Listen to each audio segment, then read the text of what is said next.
What is up, IDP Army? We are back. It's your man, Jordan Rains at 50 Shades of Drunk. If you follow me on Twitter, defense matters, ladies and gentlemen. We're back again. It's week 13 rolling up. We got an IDP ranking, some notes. This is, in most leagues, the last week before the playoffs. So hopefully you can get in there. If you're not already locked up, that first round bye. Hopefully we can squeak you in there today. Like I said, we're talking mostly IDP all fantasy football as per usual on this show. Appreciate everybody in the IDP Army coming out, supporting the show throughout this season. It's been really fun this year, just doing this and growing the channel with my man Steve and all that. Make sure you subscribe if you're watching on the YouTube. That's a little button down there somewhere. If you are on a podcasting platform, make sure you also follow, subscribe, leave a 5-star rating, and leave a little review. I'd appreciate that. I don't ask a lot from the audience, but if you guys did do that, IDP Army, I would appreciate that. That would be dope. So week 13, I'm going to break down a couple of things from the previous week. Obviously, I'm going to go through my usual top score in IDP 1, 2, 3 scoring. Actually, I'm going to take this opportunity to just, refresh everybody on IDP 1, 2, 3 scoring, just in case you guys don't remember. That's going to be something I talk about a lot this offseason. You will hear that. You will be seeing that a lot. So IDP 1, 2, 3 scoring, if you're on YouTube, got a cool little graphic here. Basically 1, 2, 3-point plays. 1-point plays being quarterback hits, assisted tackles, 2-point plays being tackles for loss, solo tackles, forced fumbles being 3-point plays being forced fumbles, fumble recoveries, passes defended, safeties, and block kicks. And then your 6-point plays are your IDP touchdowns, your sacks, and then your interceptions. That's IDP 1, 2, 3 base is kind of what I like to call that. I mean, that's without any of the yardage elements. That's without any tweaks. But obviously, encourage people to modify, change whatever you guys see fit for your league. I like it because a couple of variations I like. If you guys go check out my pinned tweet on Twitter, again, at 50 Shades of Drunk on Twitter, I have that link there. Full article outlining why these scores are the way they are, why I chose to score what actions I did on defense, and why they're kind of scaled or weighted the way they are.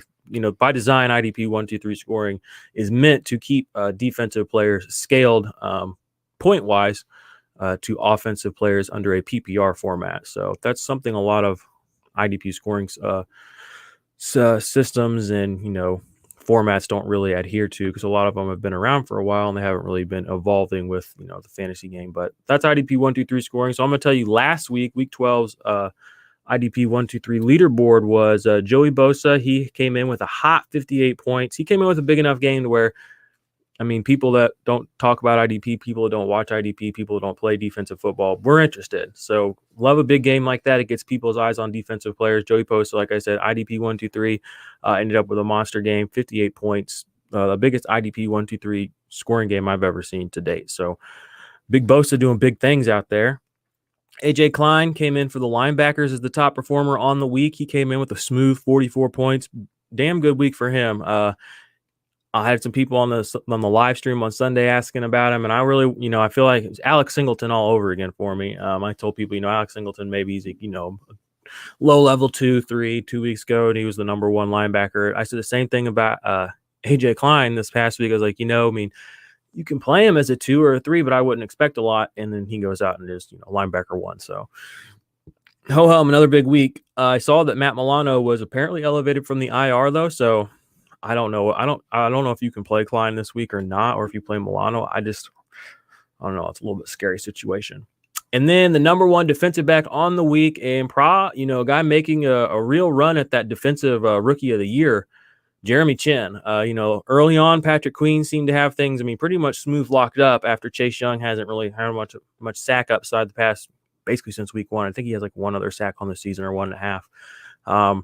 But Jeremy Chin's becoming hot, and he's actually, I should have introduced this segment much sooner in my season, but he's my impact player of the week under IDP 1, 2, 3 scoring. If you guys are on YouTube, you're going to see the graphic I've got here, but basically his week, 7 solos this last week, 6 assisted tackles, 1 quarterback hit. He had 2 fumble recoveries, a forced fumble, 2 touchdowns, and then he had 45 fumble recovery yards. That's got him that whopping 46.5 points on the week. So he's my impact player of the week for week 12 on the season right now. Jeremy Chin, 49 solo tackles, 38 assisted tackles, 5 passes defended. Now I like some passes defended for a safety playing linebacker. I love to see that.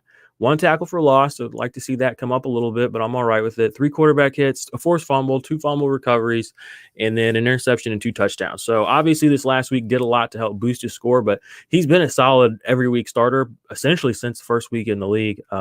And so, like I said, he's my impact player of the week. Again, if you're on YouTube, you get to see this. Going forward, I mean, in Dynasty, if you play on Sleeper and they don't change his designation, he's a defensive back, and he was drafted as a safety, but he's been playing a lot of linebacker for the Panthers so far this year. So if he keeps that dual designation, he's a gadget player that you can put in a linebacker spot, a defensive back spot on Sleeper, and even if no matter what position you're playing him at, though, the production's there. He's got impact plays for days, as you can see right there. He's got upside, and he's a tackle monster. I mean, what's he got here? 13 tackles this last week. So big week for Jeremy Chinn. Love to see that. Saw him at the Senior Bowl. Shout out to my man Steve. We tried to interview him, but somebody else interviewed him right before us, and then we said hey to him real quick, but we didn't get to talk to him, unfortunately. But and he's an SIU alum, so SEMO, that's the college I went to. They're actually like our rivals, so he's from the OVC. If there's any, that's pretty much the extent of my college football knowledge. So there you go. There's Jeremy Chinn, Impact Player of the Week. So I'm going to go ahead and just jump into some notes of news, injury stuff. As you guys may or may not know, Carlos Dunlap, he did get a little banged up this last week. So he's a guy I'm looking at down the stretch. I mean, he's been playing really good since he got to Seattle. He's been getting some points. Definitely going to monitor that this upcoming week. And then we had Stephon Tuitt, couldn't play in the game yesterday, Wednesday, because of COVID, but he should be back. He's been a really stout defensive lineman all year, no matter what your scoring system is. So love to see him get back on the field. But TJ Watt and Hayward and all those guys held it down pretty good last week. And speaking of, also, I guess, don't want to bury the lead, but Bud Dupree, another one of my Steelers, tore his ACL in the game yesterday. It sucked. I mean, you could see it was a non-contact injury. As soon as he went down, he was pounding his fist into the ground. And I mean, it was just, you knew what happened. I mean, if you've seen it once, you've seen it twice, you've seen it 100 times. Sucks. I mean, he's having such a good year. I know he's playing on the tag. Hopefully he gets paid. Hopefully the Steelers are probably doing right. Even if he gets on the tag again, he'll get a good chunk of change. And if he can put together another season, he's still young enough. I think he's 26, 27. He'll get a good contract down the road. So good for him. ACL, pretty fairly common sports injury. He should recover fully, but he's done for the season. Uptick goes to Alex Highsmith, who has been playing phenomenal this year when he has been on the field in limited snaps. He's a guy I've grabbed on a bunch of dynasty leagues towards the end of all my drafts. You can probably find him on some of your waivers and some of your dynasty leagues still right now. Alex Highsmith, look him up because he's going to be playing across from TJ Watt. He's playing on that line, and he seems to have every bit of the talent that you want. Like the Steelers defensive line kind of holds their guys to a standard too. So go check him out if you haven't got him. He should be he think he's just linebacker eligible pretty much everywhere, but you know me, I don't fade pass rush outside linebackers. I think that's folly and silly and outdated and silly. So speaking of pass rush outside linebackers, let's talk about Harold Landry. Harold Landry right now, quietly on the season, is the defensive lineman 5, I believe. 1, 2, 3, 4, 5, 6. He got 2 points less than Shaq Barrett, 5 points less than Aaron Donald. He's doing all this while only having 4 sacks on the season. Ooh, so what does that tell you? It tells you a couple of things. 4.5 sacks now. I guess he had one this last week. 1, he's got a high tackle floor. And 2, he's an impact player. Where is he getting these points? If he's not getting the sacks for a defensive line player, even with a high tackle floor at DL, I mean, he's averaging like 5 tackles a game. That's not enough for a linebacker to put himself up there, but he gets tons of pass deflections. He's got an interception, and he's got, I believe, 7 or 8 tackles for loss on the season. And we've only seen week 12. So he's having a really good season. I mean, these are his point totals since week 1: 12, 20, 13, 15, 17, 9, 11, 21, 11, 20, 11. He's only been in single digits once all season. And, you wouldn't notice it really because the sacks aren't there. Especially, I've tweeted something out about him last week, but he truly is an impact player. And I think he's going to be a guy that they're going to have having around for a while. The Jadeveon Clowney thing was, I mean, come on, that's a joke.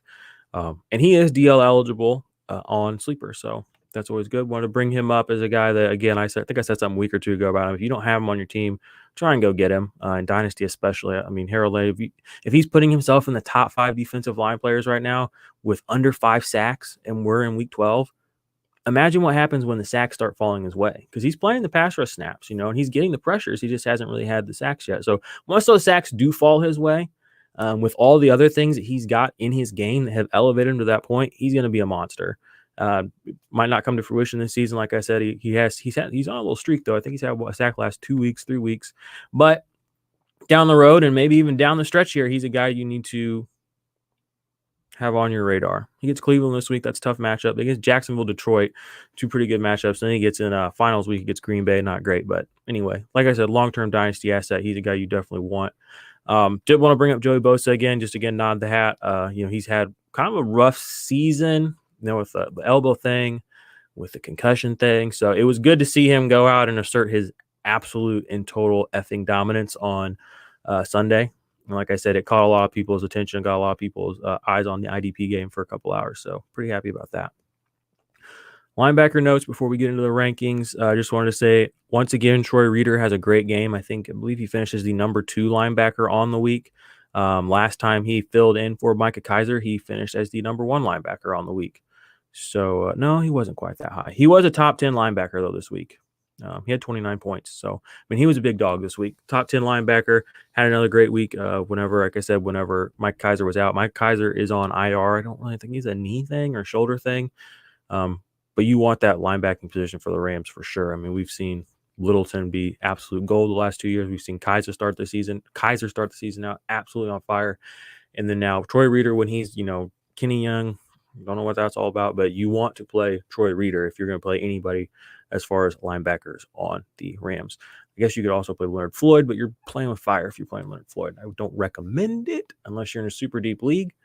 Then you could, and actually, because I just said you probably shouldn't, he's probably going to blow up this week. So you got a tough decision to make now, don't you? I don't really have any other real linebacker notes right now. Interesting little note, Deion Jones, he's pushed himself. Another guy who, has pushed himself into the top tier at the position. Linebacker, he is a top 6 linebacker on the season right now. Let me double check this. He's a top 10 linebacker, top 12 linebacker on the season. 2, 3, 4, 5, 6. Yeah, he's top 10 linebacker on the season. And he's pacing for under 100 tackles, total tackles.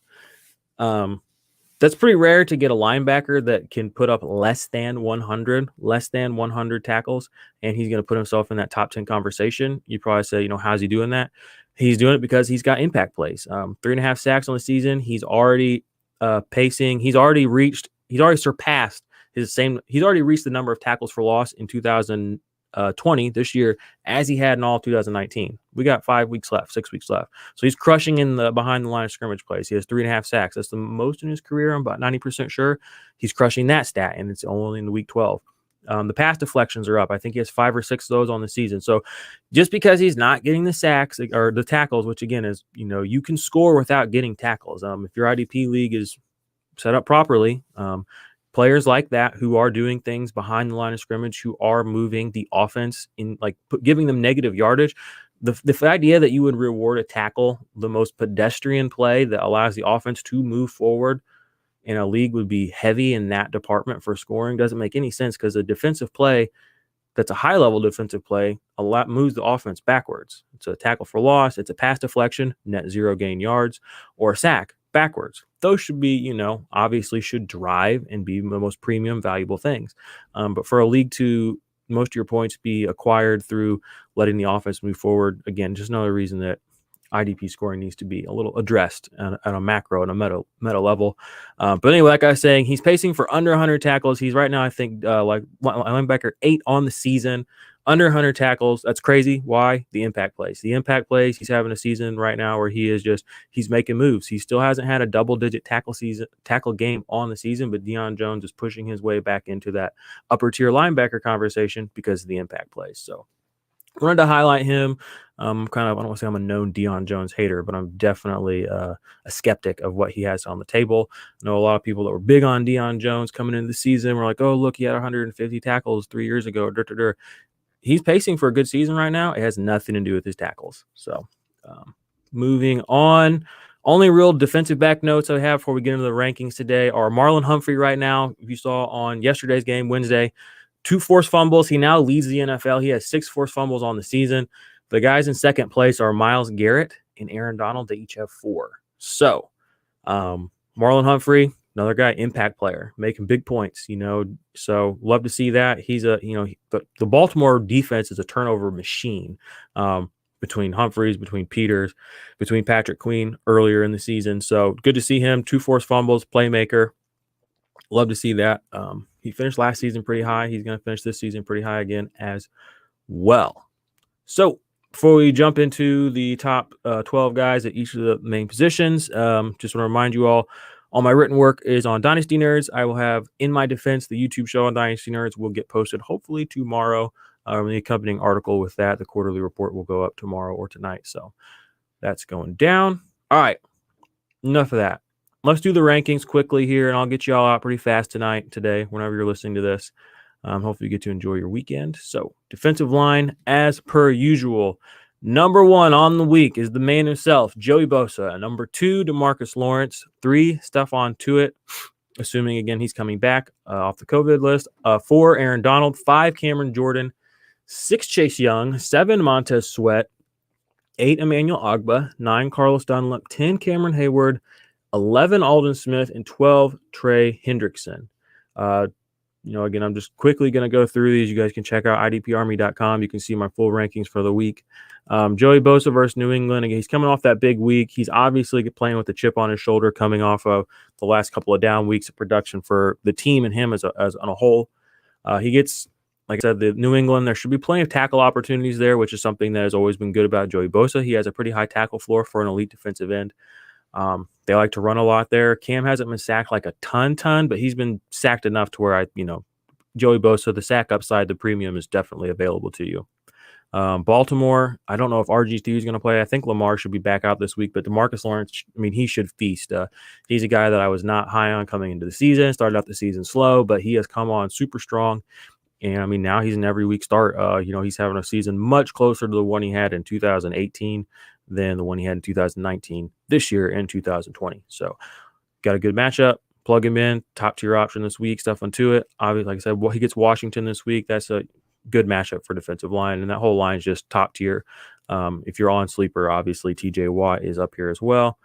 Aaron Donald, you know what Aaron Donald is. I don't need to address that. Really, he gets Arizona. That's a divisional game, so it'll be tough. Cam Jordan, the old man still got it. I know some people have been a little bit hesitant to play him. Don't take him out of your lineup at this point. I know a couple people were talking to me about taking him out of their lineups a couple of weeks ago, and you paid for it.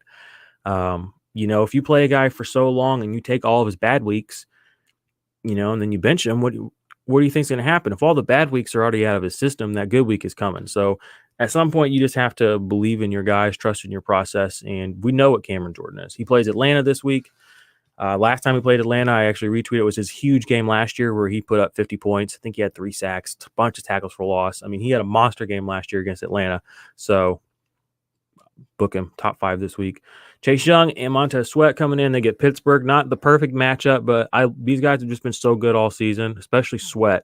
I'm not taking him out of my top 10. Ogbah, he's worked his way up here. He gets Cincy.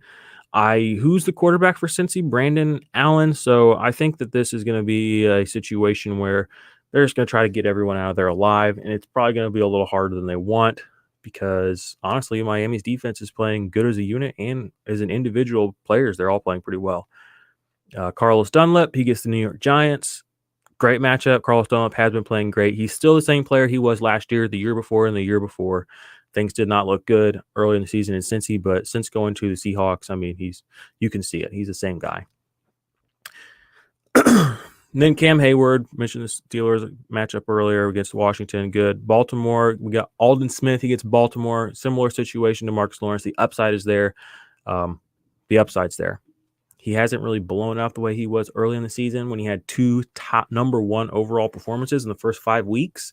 But again, there isn't a better matchup really for a defensive line player than Baltimore right now, especially if they're all banged up. Then Trey Hendrickson coming in at 12. I know he kind of let some people down. I think it was this past week, or was it 2 weeks? No, it was this last week. He had a big game 2 weeks ago, and this week he was kind of let you down. But still plug him in, still play him. Gets Atlanta. Again, like I said, this is a good matchup for defensive line because the Falcons' offensive line is not great. Their running game is not great, so you can get tackles behind the line of scrimmage, tackles for loss. Those are premium points. And, yeah, Trey Hendrickson has been good this season. There's no reason to take him out of your lineup, in my opinion. So, read them back off to you again really quickly. 1 through 12. Joey Bosa, DeMarcus Lawrence, Stephon Tuitt, Aaron Donald, Cameron Jordan, Chase Young, Montez Sweat at 7, Emmanuel Ogbah, Carlos Dunlap, Cameron Hayward, Aldon Smith, and then Trey Hendrickson rounding out the top 12. So, we will now segue into the linebackers. Top linebacker play of the week for me is Bobby Wagner, Jalen Smith at 2, Roquan Smith 3, Darius Leonard 4, 5, Blake Martinez 6, Miles Jack 7, Leighton Vander Esch 8, Joe Schobert 9, Demario Davis 10, Foyesade Oluokun 11, Zach Cunningham, and 12, Eric Wilson. Bobby Wagner, I know he gets the New York Jets, not necessarily the great matchup, but the turnover upside is going to be even at a higher premium than usual because Daniel Jones is apparently going to be out. So whoever this backup guy is, I don't even know who it is right now. Bobby Wagner is going to tear him apart, eat him alive. I got a feeling. I don't even think he's going to need to get a bunch of tackles. I think he's going to be a big impact player this week. So I'm in. Jalen Smith gets Baltimore, kind of like I said, with the upside is there this week. They run a lot, and the ability to get home on the quarterback is going to be there for Jalen Smith. Roquan Smith gets Detroit. Roquan Smith is an undeniable monster. Detroit is a mess. I can see him taking advantage of the situation, and he's a tackle guy. He's a high-level tackler, and he's a high-level impact player, Roquan Smith. So love to see that. Similar to the guy right after him, Darius Leonard. Again, not the perfect matchups necessarily, but they're playing offenses that are – they have good players, but they're struggling to really still this late in the season even have an identity to a degree. More so Houston having a little trouble. That's the matchup for Darius Leonard because they just lost Will Fuller. So I don't know what this offense is going to look like. I mean, there's no Will Fuller. There is no David Johnson. There is no this is a Brandon Cooks, Deshaun Watson, Kiki QT led offense now. So Darius Leonard is going to pick them apart. Like I said, Roquan Smith right above him at 3. He gets Detroit. They just lost their head coach. They've been a mess all season. DeAndre Swift is sick, concussion issues. I mean, there's just Galladay's banged up. So the upside for defensive players is definitely there on these teams that are still, like I said, week 12 in the season. They're still trying to find their identity.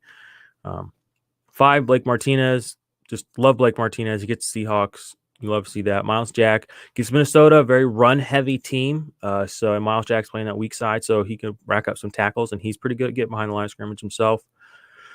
Leighton Vander Esch gets that Baltimore game along with Jalen Smith. Vander Esch has not necessarily been an impact player this year, but you can count on Vander Esch for the tackles, essentially. He did have one game 3 or 4 weeks ago where he was pretty low on the tackles, but he ended up getting like a sack and a forced fumble. So even in the games where his tackle floor hasn't been there necessarily per se, he has been able to take care of business. So, this is a guy coming in 2 seasons ago. I mean, he was basically on the top of everybody's board with Darius Leonard. If you take the injuries out of the conversation and completely out of the equation, which, I mean, you can't do that, but if you did, for argument's sake, he is somebody that would be in everybody's top 6 linebackers in dynasty, just because of when he's on the field, what he has done. Check the tape. Joe Schobert at 8 gets Minnesota. Like I said, there's another good matchup. This is probably the highest I've had Joe Schobert all season. He's been kind of hit or miss, but I like this matchup with the run-heavy Vikings. Demario Davis, I mean, he's just, he's a tackler, but he's also an impact player. He gets Atlanta. They just, they can move the offense forward. I know they do get a lot of negative plays, but they do have big play receivers, and they have an okay tight end. And they have a pretty good quarterback. I mean, no shade on Matty Ice. So they can at least move the ball. So the plays will be there. So even though I don't think this is necessarily going to be a run-heavy team or anything like that, I think the tackles will be available. I think the behind-the-line-of-scrimmage plays will be available, as I alluded to with Cameron Jordan and Trey Hendrickson. And Demario Davis likes to get behind the line of scrimmage himself, too. So I like that. Oluokun, he's your tackle guy right now ahead of Deion Jones. Deion Jones is a little bit more of your big play guy. So I have him a little higher just because the floor is a little bit safer, I think. At 10, Zach Cunningham. At 11, I know his snaps have been lower recently. But honestly, if you've paid any attention to Zach Cunningham, his snaps have never been something that have been intact.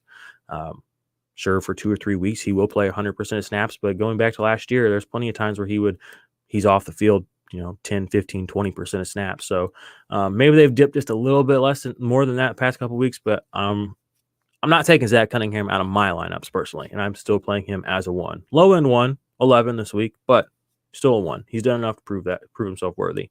And then Eric Wilson, y'all know my love for Eric Wilson. I don't understand why people want to just pretend like linebacker points are just replaceable off the waiver wire, why guys that are doing really good should just be ignored. Eric Wilson is a beast. He has a ton of impact plays. I mean, he's getting interception. He's getting pass deflections. I mean, he's doing it all. I will say that Eric Kendricks does have more points on the season and more tackles, but when it comes down to making impact plays, Eric Wilson's got a little bit more upside in that department. And against the team Jacksonville, which is kind of a mess right now, I like his upside just a little bit more over Kendricks's. And that situation is flip-flopped, as I said, for Olakun and Deion Jones. I like Olakun's tackle floor a little bit more versus a team that's a little bit more together, like New Orleans, versus the big play of Deion Jones. That's why in that argument, for Slade Olakun, I have him as my tackle floor guy. I'm feeling safer about that. And in the other matchup, I like Eric Wilson a little better against Jacksonville. But I think the big play upside exists a little bit more there than it does against New Orleans. So, top 12 linebackers: Bobby Wagner, Jalen Smith, Roquan Smith, Darius Leonard, Blake Martinez, Miles Jack, Leighton Vander Esch, Joe Schobert, Demario Davis, Foyesade Olakun, Zach Cunningham, and Eric Wilson. So, let's finish this thing up with the defensive backs. Number 1 guy on the week is Jamal Adams. Another sack this last week. Oh, the efficiency. He can't do it. Jamal Adams can't do it again. You were wrong. He can. He will. He does. He does it all. Don't fade him. Fade the noise. Budda Baker. Budda Baker. He's just a free safety. He's not an in the box guy. Sure he is. Get a bunch of tackles. Get a bunch of impact plays. Finish the season damn near number 1. Right now, I know Jordan Poyer is a little bit ahead of him overall. But I think by the end of the season, Budda Baker will close that gap. I think he will finish as number 1 on the season. Number 3, I have Jabril Peppers. We're coming off, 4 weeks in a row right now, I believe, with Jabril Peppers having 20 points or over 20 points. He's done enough the past 6 weeks straight to where he's put himself into the top 15 at defensive backs after essentially starting the season out with like less than 20 points through the first month. These are his point totals since week 7: 20.4, 26.10, or 26.1, 28.6, 25.7, and then 17.8. So he's basically been averaging since week 7 right around 25 points a game. That's huge. And I mean, that's huge. I mean, there's no other way to say that. That's huge. He's put himself into that conversation. He is a top 12 defensive back, and he basically, for all intents and purposes, missed the first month. I mean, he played, but he wasn't doing nothing. But yeah, don't fade that man anymore. Jordan Poyer. At number 4, got him in my graphic. I love Jordan Poyer. I love the Bills. I love what they're doing this year. I think they got a good chance to go pretty far. They got San Francisco. They love to throw out those screen passes. They love to, those yak plays. So I like Jordan Poyer's ability to go hunting, try and sniff these things out, maybe get a couple behind the line of scrimmage plays. Jordan Fuller what am I looking at here? Let me see here, y'all. My graphic is not completely up to date. It says Jordan Poyer. If you're on YouTube, you see Jordan Poyer. That's supposed to say Jordan Fuller. Jordan Fuller is my number 5. Coming in, playing for Taylor Rapp. Taylor Rapp went back to IR. Jordan Fuller has 3 interceptions over the past 2 weeks. He picked off Brady twice, finishes the number 1 overall defensive back 2 weeks ago. Yeah, not this last week, 12, but 11. He picked off another pick this week.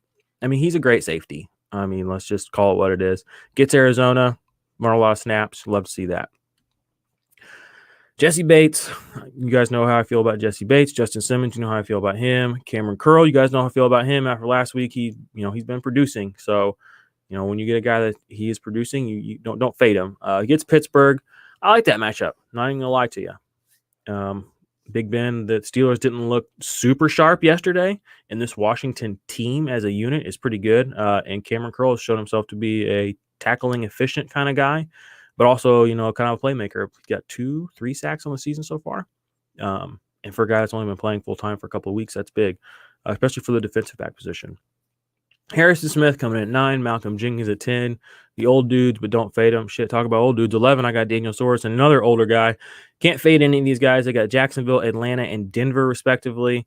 Daniel Sorensen is a top 15 defensive back on the year. He has slid just a little since the last time we had talked, but that's because he just didn't have a really big play this last week, honestly. But he has been a walking big play this season, very similar to Jordan Poyer in a way, who does get a lot more love and accolades. And then his first time in the top 12, we got Justin Reed. Justin Reed, a guy I was super high on last year, got hurt early in the season, didn't play very well. Played all season, but he just, he came off, I believe it was right around a 75, it was between 75 and 100 tackles the season before, when Tyrann Mathieu, he and Kareem Jackson were all in with the Texans. Then last year, he got hurt very early in the season, and I was really excited about him because Honey Badger had left, and so had Jackson. So I was like, well, okay, it's going to take a step forward. Got hurt early, shoulder, and he just was not the same after that. So he was kind of more of a DB3 last year. The last couple of weeks, he's come on extremely strong. He's got a sack. He's got some high tackle numbers. And this offense is a little bit anemic now, I would say, to say the least. Not that losing David Johnson could make you more anemic, but it's still pretty anemic. So now you just have Duke Johnson and Brandon Cooks. So, I mean, somebody help Deshaun Watson. I mean, this poor guy. Gosh, I mean, I'm not a Texans fan. I'm not a Deshaun Watson apologist, but just sitting here and talking about these guys just makes me sad. Like, somebody save him. Please, somebody help that man out. But back to Justin Reed. He is playing very well. That defense is on the field a little bit more than it probably has been in the past, I got a feeling. Losing playmakers means, your drives are going to die faster. So your defense is going to be on the field more. A lot more 3-and-outs. And Justin Reed has been a playmaker on that defense so far this season. So, yeah, he's in my top 12 for the first time this year. It's taken 12 weeks, but here you are, big dog. Week 13, number 12. Welcome back. So, quickly to read those back to y'all. 1, Jamal Adams. 2, Budda Baker. 3, Jabril Peppers. 4, Jordan Poyer. 5, Jordan Fuller. 6, Jesse Bates. 7, Justin Simmons. 8, Cameron Curl. 9, Harrison Smith. 10, Malcolm Jenkins. 11, Daniel Sorensen. And 12, Justin Reed. So, y'all, that is my rankings for week 13. My rankings. Gosh, those are my rankings for week 13. Appreciate y'all for kicking it with me. Hope you make it into the playoffs. And I hope you go into the playoffs with a little chip on your shoulder and you kick some ass, because that's what we do around here with the IDP Army. We kick ass. We win. We try to win. We talk shit on the way in, and hopefully it sticks. So, guys and gals, appreciate y'all listening. Jump on the live stream on Sunday morning with me and Steve, 11 Eastern. That'll be on the channel. If you're watching on YouTube, you already know that probably. If you're not, subscribe to the YouTube. Jump on Sunday mornings. We're here every Sunday during the season. We were here almost every Sunday during the off season as well. We're here answering your questions. That's when we interact with the audience. That's when we vibe, we chill, we have a good time. We hope you guys decide, who you're going to play, who you're not going to play. We talk about the matchups, ins and outs, blah, blah, blah. You know all that. So, like I said, follow me on Twitter at 50 Shades of Drunk. Find all my written work at Dynasty Nerds. I'll have a new episode of In My Defense on the Dynasty Nerds YouTube channel. If you guys are on Discord, hop in the Fantasy Football Chat Discord. Also, hop into the Destination Devi Patreon /all gas. And then we have a good IDP channel over there. So come kick it over there if y'all want to. And that's it for me, IDP Army. I'm out. Go out, kick some ass this week. Tell them who's